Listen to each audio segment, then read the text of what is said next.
Start clearing. Yes, sir. Clear. Come on. Get down. Hey, get down.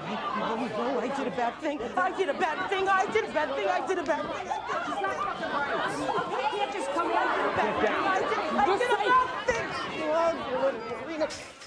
For example, there are violent crimes like rape, murder, assault, kidnapping, and etc., even like property crimes as well. Our main focus is on drug crimes, more so the amount of people that go to jail for a drug crime versus a drug offense with different types of drugs. Our research shows that drugs do affect the types of crime that people commit. Today, drugs have been the #1 topic of people's imprisonment because drugs are used to relieve pain, fear, anxiety, depression, and so forth. Most of the people today have committed a crime due to the amounts of drugs in their system. The real question is, why are these drugs being abused and why are people overdosing? Last year, a significant amount of people have died from a drug overdose, and including people like Michael Jackson, Whitney Houston, Mac Miller, and Chris Burrows from the KTLA 5 Morning News. And besides this list, there's a plethora of others who have also died from drugs as well. Next, this photo from Fox from 2018 research shows that imprisonment rate. America is #1 in incarceration. Over the past several decades, the country has built the largest prison population in the entire world, with the second highest prison population per capita behind the tiny African country.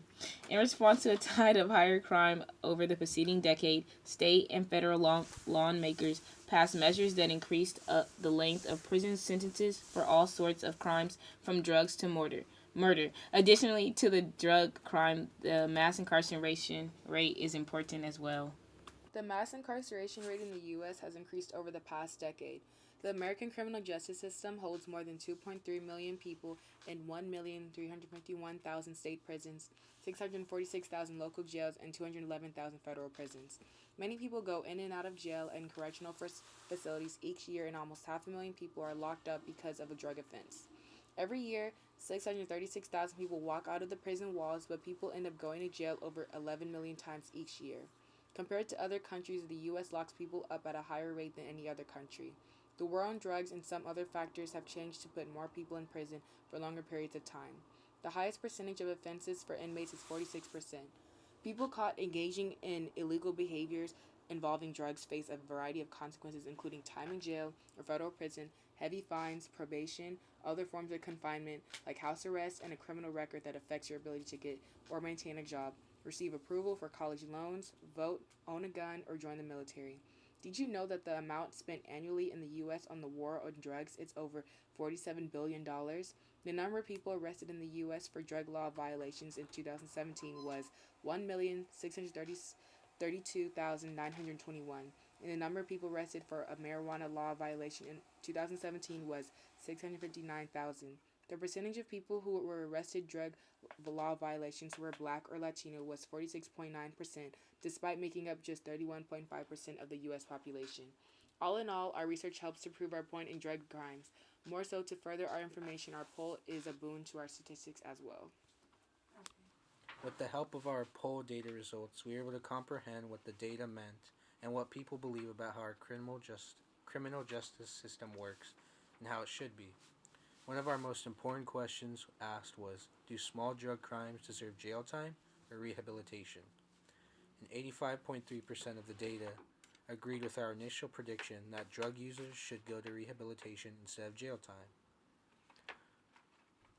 The most important question of the poll that was asked was, what do you consider a crime to go to jail for? And as the data showed, the only 3 choices that had more than 50% of the votes were money laundering, fraud, and burglary. Drug possession voting was much lower, at an average around 27% of the respondents thought they should go to jail. This just further proves the point that drug-related crimes deserve rehabilitation.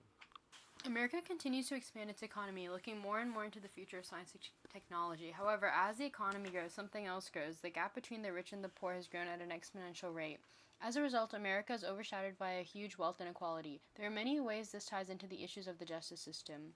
Since the Reagan administration, there has been a constant growth in incarceration, mainly focusing around the war on drugs. Since then, privatized prisons have become a major American industry, earning over $7.4 billion annually. However, these billions of dollars don't come from private donors. Private prisons are funded by American taxpayer money.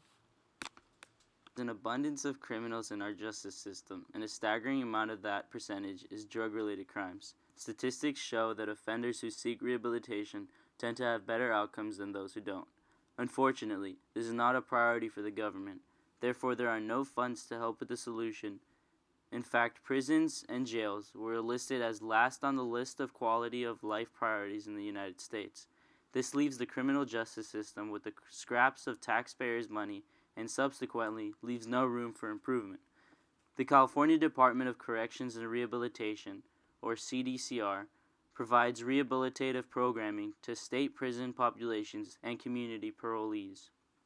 This program conducted a research over a span of 3 years showing that 33% of people who go through this program are successful.